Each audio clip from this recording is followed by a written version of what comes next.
तेज तेज सांसें लेने लगी। या अल्लाह, ये कौन रो रहा है? चादर हटाकर बेड से उतरती वो बोली और दुपट्टा लेकर कमरे से बाहर को भागी तो आवाजें अब साफ सुनाई देने लगी थी। सरमद, सरफराज, जल्दी आओ, देखो बाबा जान को क्या हो गया है, ये होश में नहीं आ रहे। जरीना बेगम रो रही थी, सबको पुकार रही थी। उनकी आवाज सुनकर जिस तरह जाना कमरे से बाहर आती अपने दादा जान के कमरे की तरफ भागी थी, उसी तरह सरमद और सरफराज दोनों भाई उनकी आवाज सुनकर हवास बाख्ता से भाग कर आ रहे थे। क्या हुआ बाबा को? सरफराज तेजी से अंदर आते बीवी से बोले और भागकर अपने बाप को हिलाने लगे, जो खामोश चुपचाप आंखें बंद किए लेटे थे। सरमद भी बड़े भाई के साथ आते अपने बाप को फिक्रमंदी से देखने लगे। पता नहीं क्या हुआ है बाबा जान को।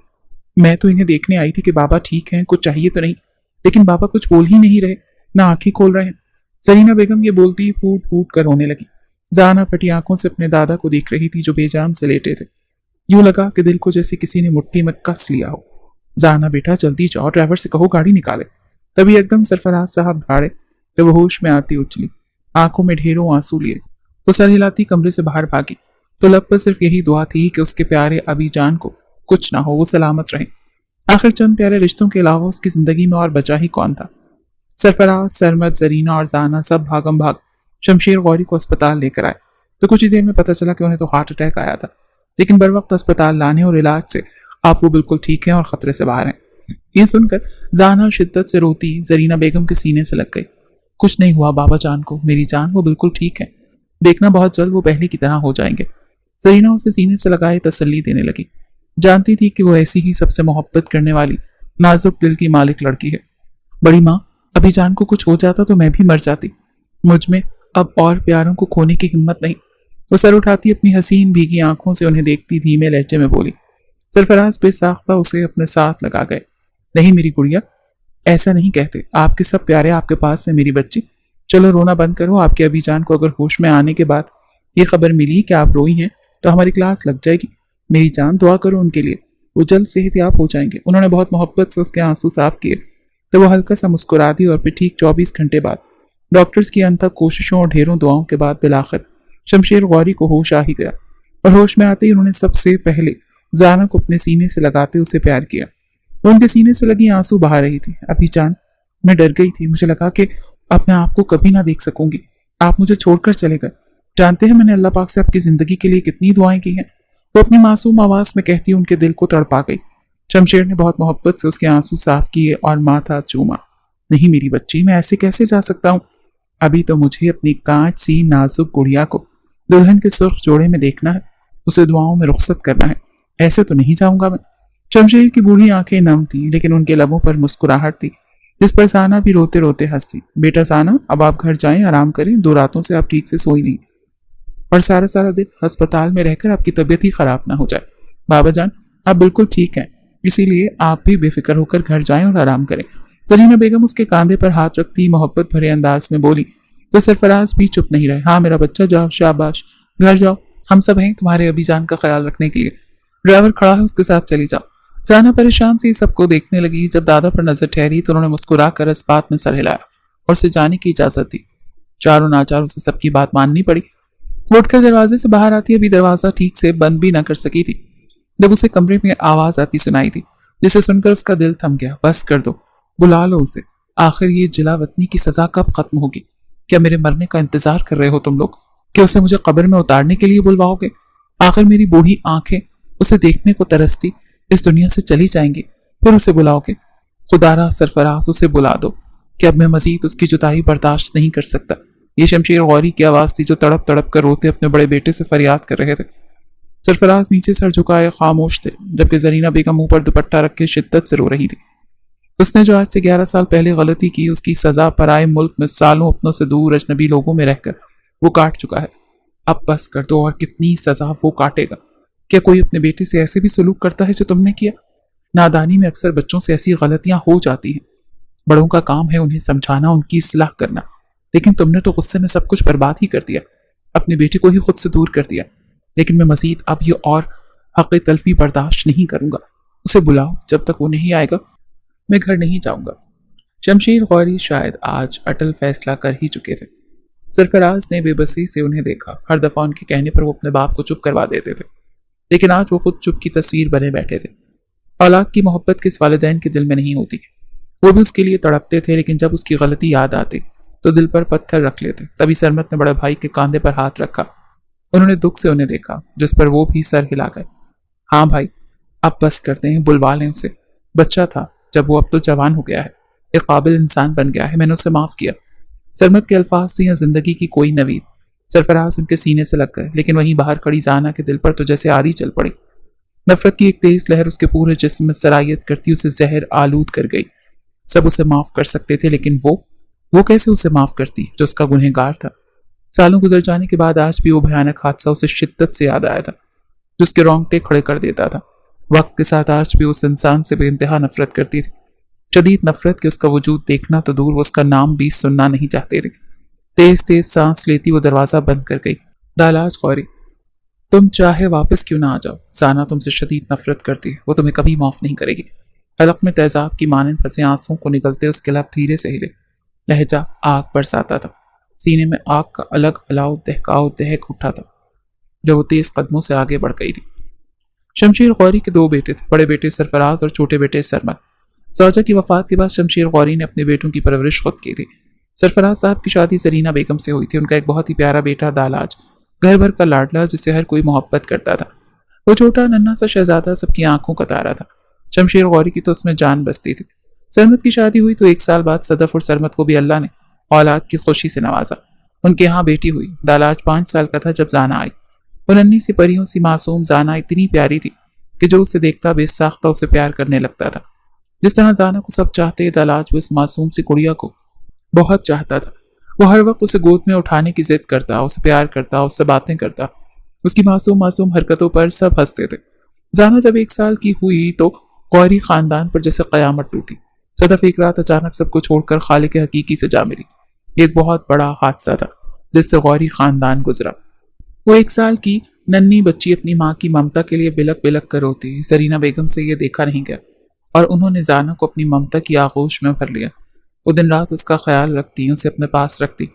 دالاج بھی شروع میں اسے خوش ہوتا، اس سے محبت کرتا کہ اب اس کی ماما کے پاس ہے، لیکن وقت کے ساتھ سب کچھ بدلنے لگا۔ زانا بڑی ہونے لگی تو اس نے زرینہ بیگم کی ساری توجہ اور محبت اپنی طرف کھینچ لی، جس سے دالاج کو شدت سے اپنی ماں کی غیریت محسوس ہوتی۔ اسے یوں لگتا جیسے زانا کے آ جانے سے زرینہ بیگم اس سے دور چلی گئی ہیں۔ زانا نے اس کی ماں پر قبضہ جما لیا ہے۔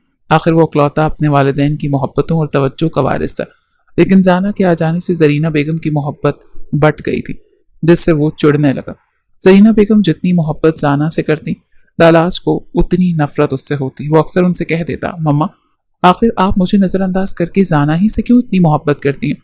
تو وہ کہتی، دالاج تم بڑے ہو بیٹا، زانا بھی چھوٹی ہے اور پھر اس کی تو ماں بھی نہیں ہے، میں اس سے محبت نہیں کروں گی، اس کا خیال نہیں رکھوں گی تو پھر اور کون کرے گا؟ اور یہیں آ کر دالاج کی نفرت مزید زانا کے لیے بڑھ جاتی۔ وہ سوچتا اس کی ماں اگر مر گئی تو اس میں دالاج کا تو کوئی قصور نہیں تھا، تو اس نے دالاج سے اس کی ماں کیوں چھین لی؟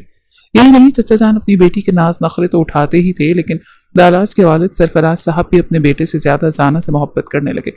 وہ بیٹے سے زیادہ زانا کو توجہ دیتے، اس سے محبت جتاتے۔ سرمد صاحب بھی تو دوسری شادی کرنے کو بالکل تیار نہیں تھے۔ وہ اپنی لاڈوں سے پلی بیٹی پر سوتن نہیں لانا چاہتے تھے، اور یہی سے دالاج کو دن بدن زانا سے چڑ اور نفرت ہونے لگی تھی۔ وہ سے 5 سال چھوٹی تھی، اور اب تو کئی بار ایسا ہوتا کہ دالاج کو نظر انداز کر کے زانا کی خواہشات کو پورا کیا جانے لگا۔ وہ بھی اکلوتا تھا اپنے والدین کا، اسی لیے جب اس پر اسی کے والدین زانا کو ترجیح دیتے تو اسے زانا سے اور بھی نفرت ہونے لگتی۔ ایک بار زانا یوں ہی کھیلتی کھیلتی دالاج کے کمرے میں آتی، اس کے اسکول کی بک اور پین کے کئی نشان ڈال گئی۔ وہ نادان اور معصوم تھی، تبھی دالاج اندر آیا تو اپنے کمرے کا حشر دیکھ کر اس کا دماغ چکرا گیا تھا۔ ہر طرف اس کی کاپیاں کتابیں بکھری پڑی تھیں اور زانا اس کی ایک بک پر جھکی اپنے کھیل میں مگن تھی۔ دالاج کو بہت غصہ آیا۔ پہلے تو اس نے خود پر کنٹرول کرتے اسے صرف ڈانٹا۔ وہ چپ سر جھکائے کھڑی اسے ڈانٹ سنتی رہی، لیکن جب دالاج نے اپنی کاپیوں پر ہوئی محنت کو برباد دیکھا تو اس کا ضبط ٹوٹ گیا۔ اس سے پہلے زانا کمرے سے باہر کی سکتی دالاج اس کے سر پر پہنچتا، ایک زوردار تھپڑ اس کے منہ پر مار گیا۔ آئندہ اگر دوبارہ میرے کمرے میں آئیں یا میری چیزوں کو ہاتھ لگایا تو وہ حال کروں گا کہ زندگی بھر یاد کرو گی۔ اب نکلو یہاں سے، کان زور سے مروڑ کر کہتے وہ اسے کمرے سے دھکا دے گیا۔ زانا زور زور سے روتی ہوئی زرینہ بیگم کے پاس چلی آئی۔ انہوں نے جب زانا کا سرخ گال دیکھا تو غصے کی ایک تیز لہر ان کے جسم میں دوڑ گئی۔ انہیں یقین نہیں ہوا کہ دالاج اس حد تک جا سکتا ہے۔ अभी दालाज अपने कमरे को समेट भी नहीं सका था जब जरीना बेगम आतिश फिशां पहाड़ बनी उसके कमरे में आ पहुंची। उन्होंने जाना का हाथ पकड़ रखा था जो रो रही थी। अरसात कह रही थी कि उसे दाज भैया ने मारा है। उसे ठीक से दालाज कहना भी नहीं आता था। अपनी तोतली जबान में वो उसे सारा दिन दाज भैया दाज कहती घूमती फिरती रहती थी। जरीना बेगम जो गुस्से से भरी हुई आई थी, उन्होंने बिना सोचे समझे एक जोरदार थप्पड़ दालाज के मुंह पर मारा और गुस्से से बोली, शर्म नहीं आई तुम्हें मासूम सी बहन पर हाथ उठाते हुए? कितनी छोटी है वो तुमसे, और तुमने इतनी जोर से उसे थप्पड़ मार के उसका पूरा गाल सूज गया। खबरदार जो आइंदा तुमने जाना को हाथ भी लगाया, मैं तुम्हारे बाबा से तुम्हारी शिकायत कर दूंगी। फिर तुम जानते हो अच्छे से अपने बाप के गुस्से को। दालाज तो सन्नाटे में रह गए। उसे तकलीफ इस बात से नहीं हुई कि उसकी माँ ने उसे मारा, तकलीफ तो इस बात की थी कि उसकी माँ ने उसकी एक भी नहीं सुनी। वो कहता रह गया कि जाना ने उसकी सारी बुक्स और कॉपीज खराब कर दी हैं और अब वो क्या करेगा, लेकिन जरीना बेगम ने उसकी एक नहीं सुनी और उसे ही अच्छे से लताड़ गई कि उसने लापरवाही क्यों दिखाई। अपनी चीजों को हिफाजत से उसे खुद रखना चाहिए। वो तो बच्ची है, ना समझ है, और अगर खराब कर भी दी तो क्या हुआ। सरासर इस सब में गलती उसकी। उस दिन के बाद से दालाज ने अपने दिलो दिमाग में ये बात अच्छे से बिठा ली थी। वक्त तेजी से आगे बढ़ने लगा, बच्चे भी बड़े होने लगे। जाना 10 साल की थी और दालाज 15 साल का। आज भी जाना की वही अहमियत, वही मकाम था जो बचपन में हुआ करता था। वो जरा सी बीमार हो जाती तो जरीना बेगम पूरी पूरी रात उसकी तीमारदारी करती, उसे अपने हाथ से खिलाती, और अगर दालाज बीमार हो जाता तो कहती, हिम्मत करो, तुम अब बच्चे नहीं हो, बड़े हो रहे हो। ऐसे नखरे दिखाओगे तो कौन तुम्हें गौरी खानदान का वारिस कहेगा। आखिर को तुम मजबूत मर्द हो और इस खानदान का इकलौता बेटा। खुद को संभालना सीखो। आखिर में कौन कौन सी जिम्मेदारियां संभालूंगी। उनकी बातें सुनकर दालाज को बहुत गुस्सा आता, लेकिन वो बेबस था। आपको मेरी कभी फिक्र नहीं थी मम्मा। बचपन से लेकर आज तक आपको सिर्फ जाना नजर आई, मैं नहीं। उसने हमेशा मेरी जगह ली। आपने, बाबा ने तो मुझसे कभी प्यार ही नहीं किया। ऐसा लगता है मैं नहीं, वो आपकी सगी औलाद है। बिलाखिर वो फट पड़ा, जिसे सुनकर जरीना बेगम हैरानी से कहती, तुम एक छोटी सी बच्ची से हसद करने लगे हो। तुम्हें ऐसा लगता है कि एक माँ होकर मुझे तुमसे मोहब्बत नहीं? शर्म आती है मुझे तुम्हें अपना बेटा कहते हुए। अरे वो बिन माँ की बच्ची है, तुम्हें भाइयों की तरह चाहती है, और एक तुम जो उल्टा उसी से चल रहे हो। मैंने तुम्हारी ऐसी तरबियत तो नहीं की थी। जरीना बेगम उसे ठीक ठाक सुनाती, उल्टा उसे शर्मिंदा कर जाती थी। अब तो जैसे जाना ने भी उससे जिद बांध दी थी। वो जानबूझकर ऐसी हरकतें करती जिससे दालाज के तन बदन में आग लग जाए। उसे समझ आने लगा था कि दालाज उससे जलता है, उसे पसंद नहीं जब कोई उसे अहमियत दे, खासकर उसके वालिदैन। वो जानबूझकर उसके सामने जरीना बेगम के हाथ से खाना खाने की ख्वाहिश करती तो कभी सरफराज साहब के सीने से लगती उनसे फरमाइशें करती, और ये सब देखकर दालाज दांत पीस कर रह जाता। एक बार उसने दालाज की बाइक के टायरों की हवा निकाल दी, और ऐन मौके पर जब उसे जरूरी काम से अपने दोस्तों के साथ जाना था। वो दूर से देख चुका था। इस बात पर उसने जब जाना को डांटा तो वो सबके सामने मासूम बन गई। अरे दाज भाई, मैंने कब किया? आप तो मुझ पर हमेशा गुस्सा करते हैं। देखे ना बड़े बाबा, मैं तो कब से आपके पास हूँ, और ये मुझ पर झूठा इल्जाम लगा रहे हैं। वो मासूमियत से आंखें पटपटाती उनकी बाहों में छुपी बोली तो सरफराज ने सख्त नजरों से बेटे को घूरा। दालाज, ये क्या बदतमीजी है? कोई ऐसे बात करता है घर की बेटी से? जाना कब से मेरे पास बैठी है और तुम मेरे ही सामने उससे ऊंची आवाज में बात कर रहे हो, उसे इल्जाम दे रहे हो। फौरन अपने कमरे में जाओ, कोई जरूरत नहीं है कहीं जाने की। बहुत ही ऊंचा उड़ने लगे हैं आजकल साहबजादे। सरफराज की बात पर दालाज बेयकीनी से उन्हें देखता रह गया। बाबा, मैंने अपनी आंखों से देखा है जाना को। वो कमजोर सी आवाज में अपना दिफा करने की कोशिश करने लगा, लेकिन सरफराज की कहर भरी नजरों ने उसके लफ्जों का गला वहीं पर घोंट दिया। अपने ही बाप की नजरों में खुद के लिए मलामत देख वो शर्मिंदगी से वहीं जमीन में गड़ गया। जाना शरारती आंखों से सरफराज के पीछे छुपी उसे देख रही थी। उसके लबों की मुस्कुराहट दालाज को अंदर तक सुलगा गई। उसने दिल में अहद कर लिया कि जिस दिन उसे मौका मिला वो जाना से अपनी बेइज्जती का बदला जरूर लेगा, और वो मौका उसे जल्द मिल भी गया। जब सब घर वाले करीबी रिश्तेदारों के पास कुछ देर के लिए गए थे, जाना स्कूल गई थी। शमशेर और दालाज घर पर थे। जाना जब घर आई तो दालाज ने उसे दरवाजे से अंदर आता देखा और कहा, जाना, मम्मा पीछे स्टोर रूम में कुछ काम कर रही है, तुम ऐसा करो, जरा मम्मा को देख कर आओ और उनसे आराम करने को बोलो। काफी देर से वो वहां पर अकेली काम कर रही हैं, कहीं तबीयत ना खराब हो जाए। दालाज के लहजे में इतनी फिक्रमंदी देख जाना भी परेशान हो गई। क्या इतनी गर्मी में बड़ी मम्मा अकेली वहां काम कर रही हैं? रुके, मैं अभी उन्हें लेकर आती हूँ। बिना स्कूल बैग उतारे वो ऐसे ही पीछे स्टोर रूम की तरफ बढ़ गई, जहां कोई मुश्किल से ही जाता था। जाना को स्टोर रूम की तरफ बढ़ता देख दालाज के लबों पर शैतानी मुस्कुराहट थी। जाना पहली बार गौरी विला के पीछे बने स्टोर रूम में आई थी। उसे जैसे ही दरवाजा खोला तो हर तरफ अंधेरा, काठ कबाड़, धूल मिट्टी के अलावा उसे कोई दिखाई नहीं दिया। दाज भाई, यहाँ तो कोई नहीं है। ابھی اس نے اتنا کہا ہی تھا جب دالاج نے پیچھے سے زوردار دھکا مارا اور دروازہ بند کر دیا۔ وہ دھڑام سے بیگ کے ساتھ زمین پر گری، دل زور سے دھڑکا۔ وہ تیزی سے آگے بڑھتے دروازہ بجانے لگی، تاج بھائی پلیز دروازہ کھولے، میں مر جاؤں گی، یہاں بہت اندھیرا۔ وہ رونے لگی تو دالاج کے دل میں ڈھیروں سکون اتر گیا۔ بہت شوق ہے نا تمہیں اپنے پیارے بڑے بابا کے سامنے شریف بننے کا؟ تم تو کچھ کرتی نہیں، میں ہی بس برا ہوں۔ تو اب رہو یہیں اس اندھیرے کمرے میں بند، مر جاؤ، دیکھتا ہوں کون آتا ہے تمہیں بچانے۔ اپنی زہریلی آواز میں کہتا وہ شیطانوں کی طرح زور زور سے ہنستا وہاں سے چلا گیا۔ ویلا کافی بڑا تھا اور مزے کی بات کہ اس وقت کوئی گھر پر بھی نہیں سوائے ابھی جان کے، جو خود اپنی سرگرمیوں میں مصروف تھے۔ وہ بڑے آرام سے آتا اپنے روم میں بیٹھ کر گیم کھیلنے لگا۔ زانا کا رو رو کر برا حال ہو گیا، ایسا لگ رہا تھا جیسے وہ اندھیرے میں خوف سے ہی مر جائے گی۔ کافی دیر تک دروازہ بجاتی رہی، دالاج کو پکارتی رہی، لیکن اس کی مدد کو کوئی نہیں آیا۔ اب تو 2 گھنٹے ہونے کو آئے تو شمشیر صاحب کو بھی فکر ہوئی۔ ارے دالاج، زانا ابھی تک اسکول سے نہیں آئی، پتہ کرو بیٹا بچی کہاں چلی گئی۔ 2 گھنٹے ہو گئے، اس کا بیگ بھی نہیں ہے۔ وہ بے فکر سے تھے کہ زانا آ گئی ہوگی، اپنے کمرے میں ہوگی، لیکن جب اس کے کمرے کو دیکھا تو وہ کیا، اس کا بیگ بھی نہیں تھا۔ ارے ابھی جان ہو سکتا ہے اپنی دوستوں کے ساتھ یہاں چلی گئی ہو۔ وہ لاپرواہی سے بولا، دالاج زانا اسے کبھی بنا بتائے کہیں نہیں جاتی، تم فوراً جاؤ اس کے اسکول معلوم کرو بچی کہاں ہے۔ شمشیر صاحب کا تو اب دل بیٹھنے لگا۔ دالاج منہ بناتے اٹھ کھڑا ہوا۔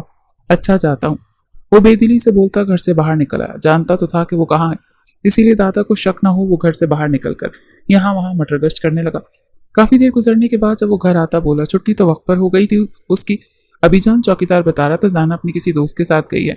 اس کے دوستوں سے بھی پوچھ آیا، بھائی اس کا تو کہیں آتا پتہ ہی نہیں ہے، کہاں چلی گئی؟ دھڑام سے صوفے پر گرتا بولا، جبکہ منہ کے زاویے کافی حد تک خراب تھے، لیکن شمشیر صاحب کی تو جیسے جان پر بنائی۔ بچی کہاں چلی گئی؟ انہوں نے آؤ دیکھا نتاؤ لے کر بساختہ سرفراز سرمد کو فون کھڑکا دیا کہ بچی 4 گھنٹے ہو گئے اب تک اسکول سے گھر نہیں آئی۔ یہ سننا تھا کہ سب سر پر پیر رکھتے بھاگے چلے آئے۔ زرینہ بیگم کا تو رو رو کر برا حال تھا۔ سرفراز سرمد نے جب دالاج سے پوچھا تو وہ سب سے انجان بن گیا۔ پتہ نہیں بابا، میں تو گھر پر ہی تھا، زانا تو اسکول سے آئی ہی نہیں، میں اس کے اسکول حتیٰ کہ اس کے دوستوں سے بھی پوچھنے گیا، لیکن کسی کو پتہ نہیں زانا کہاں ہے، کس کے ساتھ گئی ہے۔ وہ انجان بنتا ایک کی 4 لگاتے بولا، اب تو جیسے ایک ہنگامہ سمجھ گیا۔ زانا کو پورے ولا میں ڈھونڈا گیا، اس کے اسکول، اس کی دوستیں، ہر جگہ اسے تلاش لیا گیا۔ جہاں ممکن ہوا سب سے پوچھ گچھ بھی کی، لیکن سب کا یہی کہنا تھا کہ وہ چھٹی سے سیدھی گھر آئی تھی۔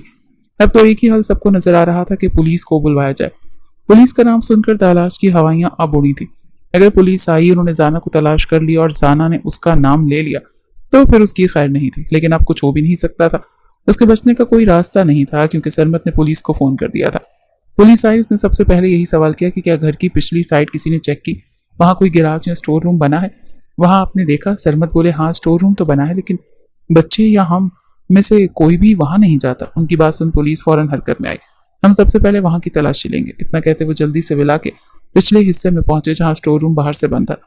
پولیس نے جیسے ہی دروازہ کھولا تو سامنے زانا اپنے اسکول کے ہولیے میں بیگ کے ساتھ زمین پر بے ہوش پڑی تھی۔ اسے اس حال میں دیکھ کر سب کی جان نکل گئی، لیکن کئی ایسے سوال بھی اٹھ رہے تھے کہ آخر اسے اسٹور روم میں بند کس نے کیا۔ سرمت جلدی سے آگے بڑھتے اسے گود میں اٹھائے کمرے کی طرف بھاگے۔ فیملی ڈاکٹر کو بلوایا گیا۔ وہیں دالاج کا رنگ بھی اب سفید پڑ چکا تھا کیونکہ زانا کو تھوڑی دیر میں ہوش آ گیا تھا، اور ہوش میں آتے اس نے سب سے پہلے رو رو کر سب کو یہ بتایا کہ دالاج نے ہی اسے جھوٹ بول کر اسٹور روم میں بند کیا تھا۔ وہ چاہتا ہے کہ زانا مر جائے کیونکہ میں نے اس کے والدین سے اسے چھین لیا، اور اسی بات کا بدلہ لینے کے لیے اس نے مجھے اسٹور روم میں بند کیا۔ شمشیر، زرینہ بیگم تو یہ سن کر صدمے میں ڈوب گئے۔ وہیں سرمد اور سرفراز کا غصہ سوار نیزے پر پہنچ گیا۔ سرمد تو ہتے سے اکھڑ گئے، میں اب یہاں ایک پل بھی اپنی بیٹی کو نہیں رکھوں گا، مجھے اب دالاج پر بالکل بھی بھروسہ نہیں ہے۔ اسے ذرا شرم نہیں آئی اپنی چھوٹی بہن کو اسٹور روم میں بند کرتے ہوئے؟ اللہ نہ کرے اگر اسے کچھ ہو جاتا تو۔ سرمد غصے سے اسے دیکھتے بولے جو شرمندگی سے سر جھکائے کھڑا تھا۔ زرینہ بیگم نے زانا کو سینے سے لگایا ہوا تھا۔ تبھی سرفراز صاحب اپنی باروب آواز میں بولے، میرا بھائی تم فکر نہ کرو، زانا اور تم کہیں نہیں جاؤ گے، زانا میری بیٹی ہے، تم اور زانا یہی ہمارے ساتھ ہی رہو گے، جس نے غلطی کی ہے سزا اسے ملے گی، گھر وہ چھوڑ کر جائے گا۔ اپنے باپ کی آواز سن کر دالاج کے قدموں سے زمین نکل گئی۔ وہ پھٹی آنکھوں سے باپ کے غصے سے بھرے چہرے کو دیکھنے لگا۔ شمشیر بھی سناٹے میں رہ گئے۔ یہ کیا کہہ رہے ہو سرفراز؟ بچے سے غلطی ہوئی ہے، اس کا مطلب یہ نہیں ہے کہ اسے گھر سے دربدر کر دو۔ شمشیر صاحب کی آواز کانپ گئی۔ وہ ان کا لاڈلا کلوتا پوتا تھا، ان کی آنکھوں کا تارا، وہ انہیں خود سے دور کیسے جاتا دیکھ سکتے تھے؟ بابا جان، یہ بچہ نہیں، 15 سال کا باشعور لڑکا ہے، جو کچھ اس نے کیا ہے وہ ناقابل معافی ہے، اس لیے اسے سزا ملے گی۔ इसे जाना होगा दूर, हम सबसे दूर, ताकि इसे रिश्तों की अहमियत का अंदाजा हो सके। अब से ये अमेरिका में रहेगा, वहीं अपनी तालीम मुकम्मल करेगा और तब तक वापस नहीं आएगा जब तक मैं न कहूँ। सरफराज का फैसला दो टोक था, जिसके बाद किसी की भी कुछ कहने की हिम्मत ना हुई। दालाज की तो जैसे पूरी दुनिया अंधेर हो गई। इस वक्त इतनी शिद्दत से उसे जाना से नफरत महसूस हो रही थी, उसकी कोई हद नहीं थी। और फिर यही हुआ, कुछ ही दिनों में वो अपने प्यारों को, अपने घर बार को छोड़कर परदेश चला गया। लेकिन दूसरी तरफ जाना के दिल में पहली बार दालाज के लिए नफरत का समंदर ठाठे मारने लगा था। वो उससे बेइंतहा नफरत करने लगी थी, क्योंकि उस दिन से जाना को यकीन हो गया था कि दालाज उसका दुश्मन है जो उसकी जान लेने के दर पे है। उसे जब मौका मिलेगा वो उसे मार देगा, और इन्हीं जज्बात को लेकर वो बचपन से जवानी की दहलीज पर कदम रख चुकी थी। 11 साल पलक झपकते गुजर गए थे, और फिर अगले दिन उसे खबर मिली कि दालाज गौरी वापस लौट कर आ रहा है। सरफराज साहब ने उसे वापस आने की इजाजत दे दी। खबर थी या हैरतों की बारिश जो उस पर बरसे जा रही थी। उसका दिल जैसे बुझ कर रह गया, लेकिन वो कर भी कह सकती थी। सो बड़ों के फैसले पर खामोश रह गई। लेकिन जिस दिन उसे आना था वो उस दिन अपने कमरे से बाहर तक नहीं आई। जरीना बेगम, खासकर शमशेर गौरी बहुत खुश थे। नौकरों की भाग दौड़ लगी थी जब एक शानदार गाड़ी गौरी विला के सामने आकर रुकी। दरवाजा खुला तो उसमें स्याह सूट बूट पहने लंबे कद का शानदार इंसान, वजी शख्सियत का मालिक दालाज गौरी बाहर निकला। हैंडसम, नैन नक्श, घने स्याह बाल, सहरंगेज पर्सनैलिटी। जिसने देखा दांतों में उंगलियां दे दी। वो आज से 11 साल पहले वाला कमजोर छोटा सा दालाज नहीं था, बल्कि 26 साल का मजबूत, कामयाब, ताकतवर मर्द बनकर लौटा था, जो डरता नहीं बल्कि अच्छों को डरा देता था। फैसले में अटल, जिसकी एक आवाज पर मार्केटिंग ऊपर से नीचे तक हिल जाती थी। बिजनेस का बादशाह। जाना ने कमरे की खिड़की का जरा सा पर्दा हटाया उसे देखा। दिल जैसे उसे देख धक से रह गया। या अल्लाह, ये दालाज इतना संजीदा, इतना खूबरू, मतलब जो कुछ सुना था वो ठीक था। दालाज गौरी बिजनेस इंडस्ट्री का मशहूर बिजनेसमैन। तभी दालाज की तेज निगाह ऊपर उठी और जाना तेजी से पीछे हुई। कमबख्त, आज भी चालाक लोमड़ी की तरह शातिर। दांत पीस कर कोसती वो बेड पर बैठ गई। वहीं दालाज के लबों पर मुबहिम सी मुस्कुराहट रेंग गई। 11 साल बाद लौट आने पर उसका गौरी विला में शानदार इस्तकबाल हुआ। न सिर्फ सरफराज बल्कि सरमत ने भी उसे आगे बढ़कर सीने से लगाते फख्र से खुशामदीद कहा। सब थे सिवाय जाना के। उसकी गैर मौजूदगी महसूस करते दालाज मुस्कुराया। जाना मुंह फुलाए कमरे में ही बैठी रही। जरीना बेगम कितनी बार उसे बुलाने आई, लेकिन वो ढीठ बनी कमरे में ही बैठी रही थी। वो उसका सामना करना ही नहीं चाहती थी। क्या पता इस बार सच में उसे मार डाले। वो तो इतनी नाजुक सी मोम की गुड़िया जैसी थी उसके सामने। बहरहाल रात का डिनर भी उसने कमरे में ही किया। अगले रोज यूं ही जाने को अपने कमरे से निकलती नाश्ते की टेबल पर अकेली बैठी अभी नाश्ता करने ही लगी थी, जब वो जॉगिंग करता बाहर से अंदर आया तो जाना को देख अपनी जगह रुक गया। वही जाना भी एकदम ठहर गई। वो एकदम उठी और जाने लगी तो दालाज बेसाख्ता उसका रास्ता रुक गया। कहाँ जा रही हो? बड़ों ने सिखाया नहीं कि जब किसी से मिलते हैं तो सलाम करते हैं? उसकी आवाज़ भारी और रोबदार थी। नजरें फ़कत उसके हसीन चेहरे पर जमी थी, जो उसे देखकर नफरत से खिंच गई थी। मैंने कभी किसी की जान लेने की कोशिश नहीं की, इसीलिए शुक्र रब का कि मेरे अपनों ने मुझे अच्छी तरबियत दी है। आपकी तरह मुझे घर से दरबदर नहीं किया गया। मुझे मालूम है सलाम किया जाता है, लेकिन आप जैसों को नहीं। मुंह से गोलाबारी करती वो रुख मोड़ गई। दालाज तो उसके ऐसे तन सुनकर हल्का सा हंस दिया। बड़ी जबान चलने लगी है तुम्हारी, लेकिन फिक्र नहीं करो, बहुत जल्द तुम्हारी ये जबान मैं अच्छे से काट दूंगा। अब मैं लौट आया हूं ना, तो जो काम मैंने पहले नहीं किया वो अब मुकम्मल करूंगा। उसकी आंखों में एक अजीब सी चमक थी। जाना डर गई। वो खौफजदा नजरों से उसे देखती भाग गई। वहीं दालाज कितनी ही देर उसे जाता देखता मुस्कुराता रहा। इस वक्त उसके दिमाग में क्या चल रहा था कोई नहीं जानता था। सरफराज साहब, शमशेर, यहाँ तक कि सरमत भी उसके आगे पीछे बिछे जा रहे थे। उसकी काबिलियत, उसकी जहानत और बनाई गई साख से मरूब हो चुके थे। आते उसने अपने बाप दादा के बिजनेस को इतने अच्छे से संभाला कि हर किसी की जबान पर उसकी तारीफ ही थी, जिसे सुनकर जाना के तो तन बदन में और आग लग जाती। सजा काट कर आया है अपने गुनाह की, कोई तीर मार कर नहीं आया जो से सब सर पर बिठा रहे हैं। देख लेना बहुत जल्द नाक कटवाएगा और बिजनेस डुबोएगा। सो अलग। वो जल भून कर खुद से बोलती। कुछ दिन गुजरे थे जब जरीना बेगम को अपने प्यारे बेटे की शादी की फिक्र होने लगी। चाहती तो वो कुछ और थी, लेकिन हालात इतने कुछ खास ना होने की वजह से वो अपनी आरजू दिल में ही दबा गई। दालाज, मैं और तुम्हारे बाबा चाहते हैं कि तुम्हारी शादी कर दें। माशाल्लाह से तुम अपने पैरों पर खड़े हो, जिम्मेदार भी हो गए हो और शादी के काबिल भी हो। तो क्या कोई लड़की देख रखी है या फिर हम कहीं बात चलाएं? जरीना बेगम डरती हुई बोली और साथ ही उनकी सरफराज साहब भी बैठे थे। दालाज ने गंभीर नजरों से दोनों को देखा, फिर गहरे लहजे में दो टोक बोला, मैं जाना से शादी करना चाहता हूँ। उसकी बात सुनकर दोनों सन्नाटे में रह गए। जब कुछ देर बाद सरफराज हुंकारा भरते बोले, ख्वाहिश तो हमारी भी यही है, लेकिन इसका फैसला सरमत और जाना करेंगे। मैं उनके सामने अपनी ख्वाहिश रख दूंगा, आगे उनकी मर्जी। बाप की बात सुनकर दालाज उठकर चला गया। सरफराज ने अगले दिन सरमत से बात की तो उन्हें खुशी तो बहुत हुई, लेकिन उनका भी कहना यही था कि मैं जाना से पूछूंगा भाई, जिंदगी उसकी है तो फैसला भी वही करेगी। दालाज काफी बदल गया है, मुझे खुशी है वो मेरा दामाद बने तो। वो फिर जब उन्होंने जाना से इस रिश्ते की बात की तो उसने साफ इनकार कर दिया। बाबा, आप मेरी जहां चाहे अपनी मर्जी से शादी कर दें, मैं उफ तक नहीं करूंगी, लेकिन दालाज से शादी हरगिज नहीं। उसका जवाब सुन सरमत थोड़े बुझ गए। साना बेटा, दालाज काफी